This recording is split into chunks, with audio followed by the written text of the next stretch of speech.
Emba Constructions, all types of buildings, house, shop. Haji Builders and Developers, beautiful home for sale with all facilities. Khan Developers and Real Estate. ARK Giri, Silk and Saris. Rahman रहीम, बरादरान इस्लाम, अस्सलामु अलैकुम वरहमतुल्लाहि वबरकातुह। इस वक्त हम कोविड-19 के दूसरे wave को देख रहे हैं जो ख़तरनाक अंदाज में फैलती जा रही है और बड़ी तेज़ी के साथ बड़े पैमाने पर लोग इससे मुतासिर हो रहे हैं और अमवात भी वाक़ हो रही हैं। इस पस मंज़र में हमें कुछ एहतियाती तदाबीर को लाज़िमन इख्तियार करना चाहिए।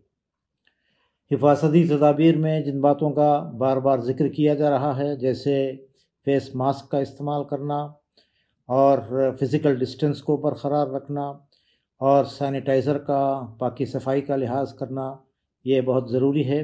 इसी तरह भीड़ में जमा होने से भी परहेज़ करना चाहिए। ये ज़रूरी तदाबीर हैं जिनको इख्तियार करके हम इस मर्ज़ के फैलने को रोक सकते हैं। अफ़सोस की बात है कि इस वक्त हम मसाजिद की इज्तिमाई इबादत से महरूम हो गए हैं। अल्लाह ताला से दुआ करना चाहिए कि वो जल्द इस वबा से हमें निजात दिलाए और हम फिर दोबारा इज्तिमाई इबादतों की तरफ लौट सकें। हिफाजती तदाबीर में वैक्सीन भी एक तदबीर है।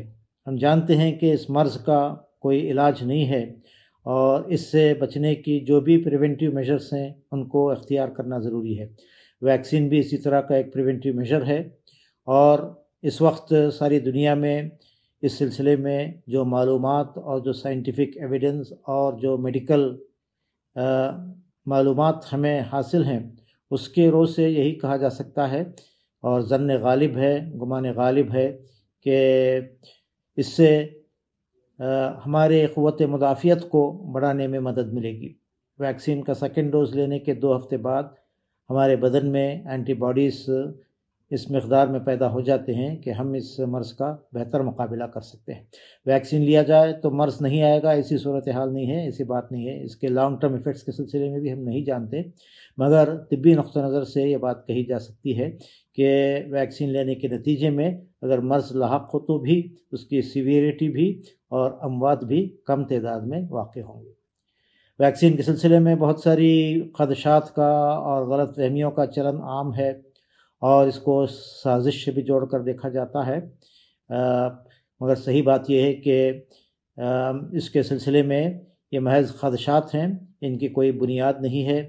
और वैक्सीन के सिलसिले में उसमें कुछ हराम अशिया के इस्तेमाल के सिलसिले में भी बात आई है, मगर शरीयत का ये नुक़्ता नज़र भी उलमा की जानिब से सामने आया है कि अगरचे इसमें हराम अशिया इस्तेमाल हुई हों, मगर डिस्टिलेशन से और केमिकल प्रोसेस से गुज़रने के बाद उसकी हुर्मत बाकी नहीं रहती और जहाँ वबा आम हो और उससे बचने का एक एहतियाती तदबीर ये हो तो वैक्सीन को ज़रूर इख्तियार किया जा सकता है। चुनाचे इस सिलसिले में ज़रूरत इस बात की है कि एक पॉजिटिव एटीट्यूड इख्तियार किया जाए और हिफाजती तदबीर के तौर पर वैक्सीन को भी लिया जाए। असल बात यह है कि हमें इस मौके पर अल्लाह ताला से रुजू करना चाहिए, अपने गुनाहों की माफ़ी चाहना चाहिए, तौबा व इस्तग़फ़ार का, ताल्लुक़ बिल्लाह का, रुजू इलल्लाह का, तौबा और इनाबत का रास्ता हमें इख्तियार करना चाहिए।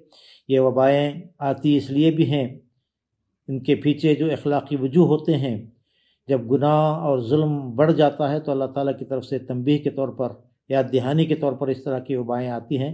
चुनांचे इस मौके पर एक तरफ हम तौबा और इनाबत के साथ अल्लाह ताला की तरफ रुजू हों और इंसानियत को भी खुदा और आखिरत, तमाम इंसानों को खुदा और आखिरत की याद दिलाने का भी इसको एक ज़रिया बनाना चाहिए। इस मौके पर मैं अपील करना चाहता हूँ कि हम तदबीर और तवक्कुल दोनों को इख्तियार करें और जो भी इंसानों की खिदमत इस मौके पर हमसे बनाए उसको हम ज़रूर करें और मुसलमानों की ये शनाख्त इस मुल्क में हम बनाएं कि हम इंसानियत के दुख दर्द में शरीक होने वाले, इंसानों की खिदमत बजा लेने वाले गुरोह हैं और यही हमारी असल शनाख्त है। आखिर में हमें अल्लाह ताला से दुआ करना चाहिए कि वो हमें इस वबा से जल्द से जल्द निजात दिलाए और हमारी हालत को बेहतर बनाए और इस वबा से हमें छुटकारा दिलाए। व आखिर दावाना अनिल हम्दुलिल्लाह।